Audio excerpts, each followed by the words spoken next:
வணக்கம். இந்த வீடியோல நம்ம எதை பத்தி பார்க்க போறோம்னா, கோயம்புத்தூர் விமான நிலைய விரிவாக்கத்துல இருந்து ஒசூர் இன்டர்நேஷனல் ஏர்போர்ட் வரைக்கும் இனி வரும் காலகட்டங்கள்ல தமிழ்நாட்டுக்கு வர இருக்கக்கூடிய சில முக்கியமான ஏர்போர்ட் ப்ராஜெக்ட்ஸ்லாம் என்னென்ன அப்படின்றத பத்தி தான் இந்த வீடியோல நம்ம விரிவா பார்க்க போறோம். சோ வாங்க வீடியோக்குள்ள போலாம்.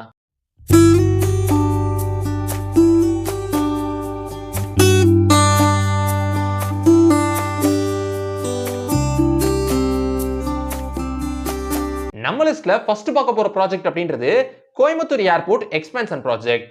இன்னைக்கு தமிழ்நாட்டுல சென்னைக்கு அடுத்தபடி உள்ள பெரிய ஏர்போர்ட் அப்படின்னா கோயம்புத்தூர் ஏர்போர்ட் தான். இந்த ஏர்போர்ட்ல ஒரு நாளைக்கு ஆவரேஜா 28 டொமஸ்டிக் பிளைட்ஸ் அப்படின்றது டேக் ஆஃப் ஆகுது. அது மட்டும் இல்லாம இந்த ஒரு ஏர்போர்ட் மூலமா மட்டுமே ஒரு நாளைக்கு ஆவரேஜா 9400ல இருந்து 10,000 பேசஞ்சர்ஸ் வரைக்கும் பயணம் செய்றாங்க.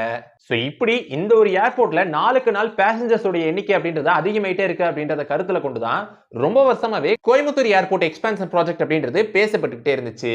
சோ இப்போ இந்த ஒரு ஏர்போர்ட் உடைய எக்ஸ்பேன்ஷன் ப்ராஜெக்ட் அப்படின்றது விரைவில் தொடங்கும் அப்படின்னு சொல்லப்பட்டிருக்கு.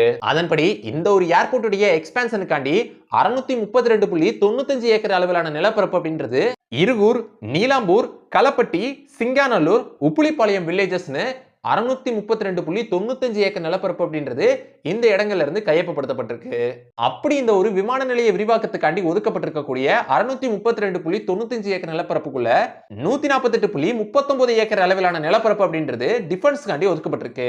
அப்படி இந்த ஒரு எக்ஸ்பேன்ஷன் ப்ராஜெக்டின் படி ஏற்கனவே இந்த ஏர்போர்ட்ல இருக்கிற ரன்வேவை எக்ஸ்டெண்ட் பண்றதோட சேர்த்து புதுசா ஒரு டெர்மினல் பில்டிங், அப்புறம் ஒரு அப்ரோச் ரோடு, பேரலல் டாக்ஸிவே, அப்புறம் 2 பார்க்கிங் பேஸ், இதோட இந்த ப்ராஜெக்ட்டுக்கு தேவையான மத்த அம்யூனிட்டிஸ் அப்படின்னு இந்த ஒரு கோயம்புத்தூர் ஏர்போர்ட் எக்ஸ்பேன்ஷன் ப்ராஜெக்ட் அப்படின்றது நடக்கவிருக்கு.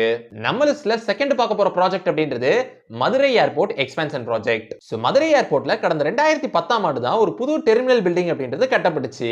அது மட்டும் இல்லாம இந்த ஒரு மதுரை ஏர்போர்ட்ல இருந்து சில இன்டர்நேஷனல் பிளைட்ஸும் டேக் ஆஃப் ஆகுது. குறிப்பா சொல்லணும் அப்படின்னா சிங்கப்பூர், துபாய், அப்புறம் கொலம்போ மாதிரியான நாடுகளுக்கு போகக்கூடிய இன்டர்நேஷனல் பிளைட்ஸ் அப்படின்றதும் மதுரையில டேக் ஆஃப் ஆகுது. ஆனாலும் இந்த ஒரு மதுரை ஏர்போர்ட்டுக்கு இப்போ வரைக்கும் இன்டர்நேஷனல் ஸ்டேட்டஸ் அப்படின்றது கிடைக்கல. அது மட்டும் இல்லாம கடந்த 2023-24 படி 14 லட்சம் பேசஞ்சர்ஸ் இந்த ஒரு ஏர்போர்ட்டை பயன்படுத்தி இருக்காங்க. சோ இப்படி மதுரை ஏர்போர்ட்டையும் நாளுக்கு நாள் அதிகமான பேசஞ்சர்ஸ் பயன்படுத்தி வர நிலையில தான் இந்த ஒரு மதுரை ஏர்போர்ட்டையும் எக்ஸ்பேண்ட் பண்ண முடிவு செஞ்சிருக்காங்க. அதன்படி ஏற்கனவே இந்த ஒரு ஏர்போர்ட் அப்படின்றது 502.25 ஏக்கர் நிலப்பரப்பளவுல அமைஞ்சிருக்கு. இதோட சேர்த்து கூடுதலா இன்னும் 633.17 ஏக்கர் நிலப்பரப்பளவுல இந்த ஒரு எக்ஸ்பேன்ஷன் ப்ராஜெக்ட் அப்படின்றது நடக்கவிருக்கு. அதன்படி இப்ப வரைக்கும் 543.64 ஏக்கர் அளவிலான நிலப்பரப்பு அப்படின்றது கையகப்படுத்தப்பட்டிருக்கு இந்த ஒரு மதுரை ஏர்போர்ட் எக்ஸ்பேன்ஷன் ப்ராஜெக்ட்டுக்காண்டி. சோ இதுதான் மதுரை ஏர்போர்ட் எக்ஸ்பேன்ஷன் ப்ராஜெக்ட்டுக்கு இப்ப வரைக்கும் இருக்கிற கரண்ட் அப்டேட். நம்ம லிஸ்ட்ல மூணாவதா பார்க்க போற ப்ராஜெக்ட் அப்படின்றது Thoothukudi airport new terminal. So இப்போ தூத்துக்குடி ஏர்போர்ட்ல டெவலப்மெண்ட் ஒர்க் அப்படின்றது ரூபாய் 312 கோடி ரூபாய் செலவுல நடந்துட்டு வருது. சோ இந்த ஒரு டெவலப்மெண்ட் ஒர்க் அப்படின்றது இப்ப இறுதி கட்டத்தை எட்டி இருக்கு. அதன்படி இந்த வருஷத்துடைய கடைசியில டிசம்பர் மாசமே இந்த பணிகள் முடிக்கப்படும் அப்படின்னு சொல்லப்பட்டிருந்துச்சு. ஆனா ஏர் டிராபிக் கண்ட்ரோல் டவர்ல இன்னும் பணிகள் இருக்கிற காரணத்தினால 2025ஆம் ஆண்டு மார்ச் மாசம் இந்த பணிகள் மொத்தமா முடிக்கப்படும் அப்படின்னு சொல்லப்பட்டிருக்கு. சோ அதன்படி தான் இந்த ஒரு ஏர்போர்ட்ல புதுசா 17,536 ஸ்கொயர் ஃபீட் அளவிலான ஒரு புது டெர்மினல் பில்டிங் அப்படின்றது கட்டப்பட இருக்கு. சோ அப்படி அமைவிருக்கக்கூடிய அந்த ஒரு புது டெர்மினல் பில்டிங்ல 4 என்ட்ரன்சஸ், அப்புறம் 21 பேசஞ்சர் செக் இன் கவுண்டர்ஸ், அப்புறம் 3 ஏர் பிரிட்ஜஸ், அப்புறம் அரைவல் ஹால்ல 2 கன்வேயர் பெல்ட்ஸ், அப்புறம் இதோட சேர்த்து ஒரு கண்ட்ரோல் டவர் அப்படின்னு இந்த ஒரு Thoothukudi airport new terminal project அப்படின்றது அமைவிருக்கு. நம்ம லிஸ்ட்ல நாலாவதா பார்க்க போற ப்ராஜெக்ட் அப்படின்றது ஒசூர் இன்டர்நேஷனல் ஏர்போர்ட். கடந்த ஜூன் மாசம் 2024ஆம் ஆண்டு நம்ம தமிழ்நாட்டுடைய முதலமைச்சர் ஸ்டாலின் அவர்கள் ஒரு அறிவிப்பு வெளியிட்டிருந்தாரு.